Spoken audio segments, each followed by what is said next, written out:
Welcome back to the deep dive.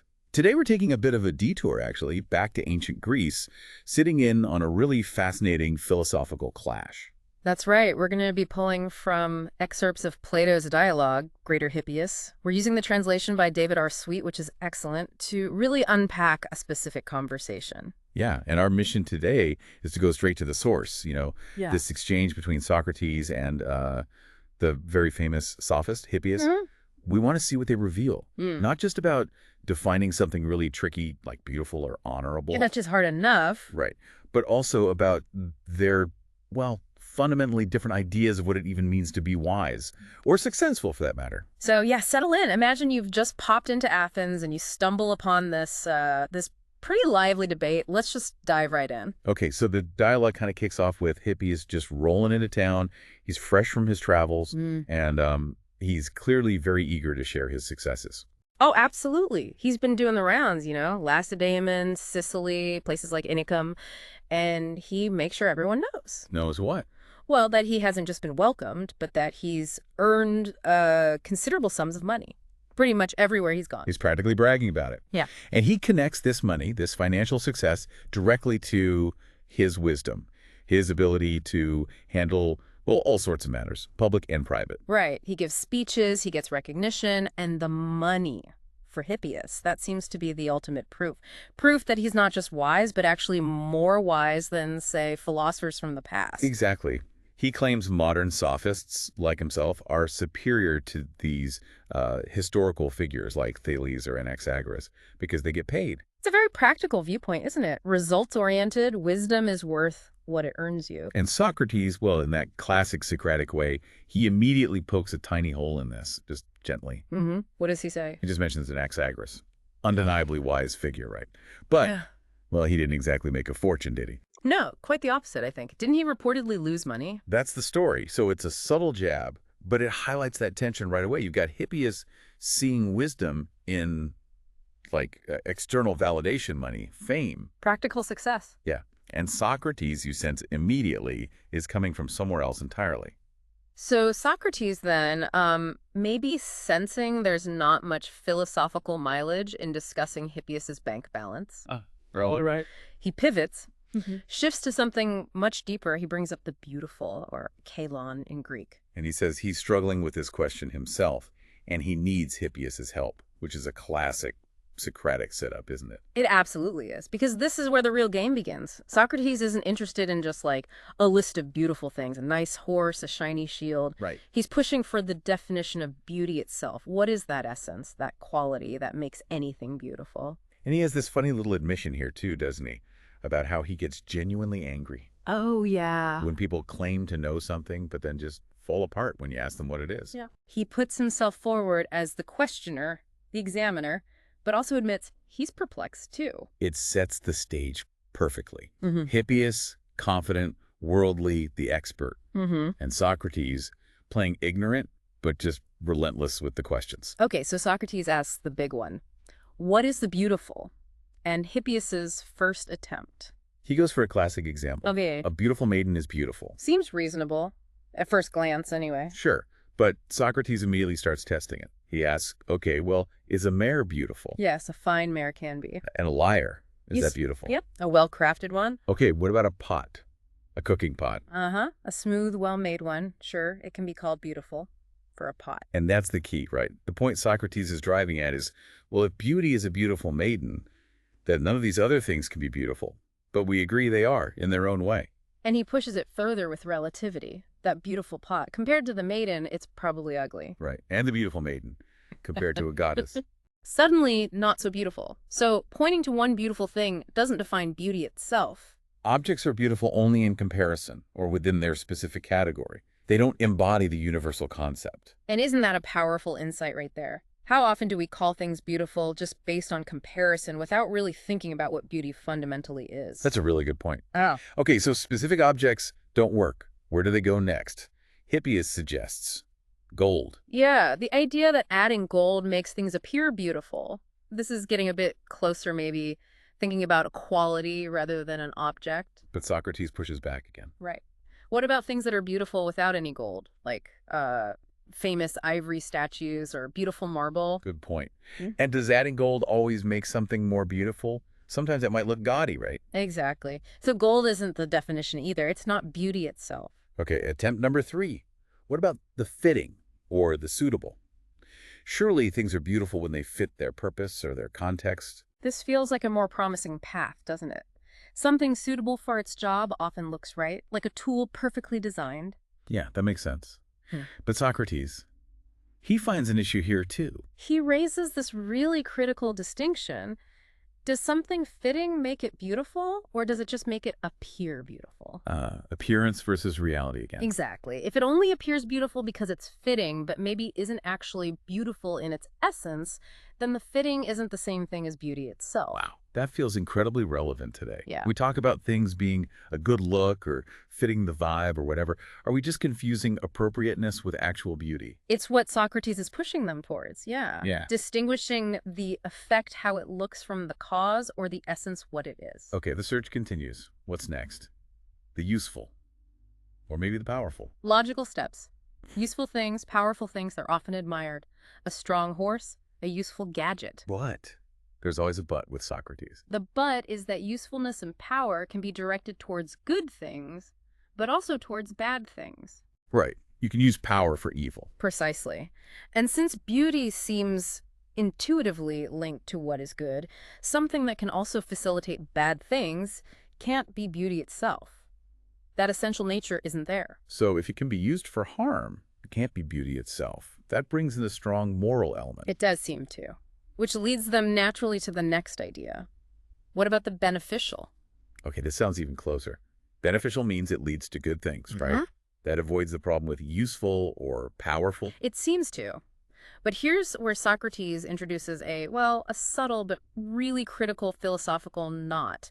It's about cause and effect. Okay, how does that work? He uses an analogy. A father is the cause of his son, but the father is obviously not the same person as the son. Right, cause, effect, different things. So if the beneficial is the cause of the good, and they're suggesting the beautiful is the beneficial, Then the beautiful would be the cause of the good.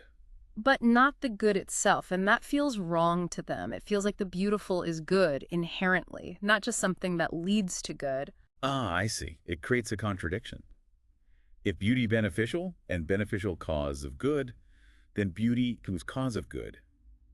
But they feel beauty good. Exactly. That separation between cause and effect trips them up. It just shows how incredibly precise you have to be when you're trying to define these deep concepts. It really does. Yeah. Okay, so where do they turn now? This is getting complicated. It is. And they move to what is maybe the most complex definition they tackle in this part of the dialogue, defining beauty as what is pleasant, but only through sight or hearing. Okay, that resonates, right? We think of beautiful sights, beautiful sounds, Yeah. music, paintings, nature. Absolutely. They agree these are typically how we experience beauty, sight, and hearing. And they even stretch it a bit, don't they, to things like beautiful laws or pursuits. Yeah, suggesting those are perceived as pleasant or admirable through a kind of intellectual sight or hearing. It's an interesting extension. So it seems like they might finally be onto something solid here. Mm-hmm. But Socrates isn't done. No, not by a long shot. First, he asked the obvious question, why only sight and hearing? Good point. What about pleasure from other senses? Taste, touch, smell. Right. We enjoy delicious food, comfortable textures, nice scents, but we don't usually call these things beautiful in the same way we'd call a sunset or a symphony beautiful. That's true. We might say delicious or lovely, but rarely beautiful. And they agree on this. They decide these other sensory pleasures don't quite fit the bill for the kind of beauty they're after. That distinction itself is really interesting. Why do we reserve beautiful mostly for eyes and ears? It's a great question. And then Socrates digs into the logic of this definition.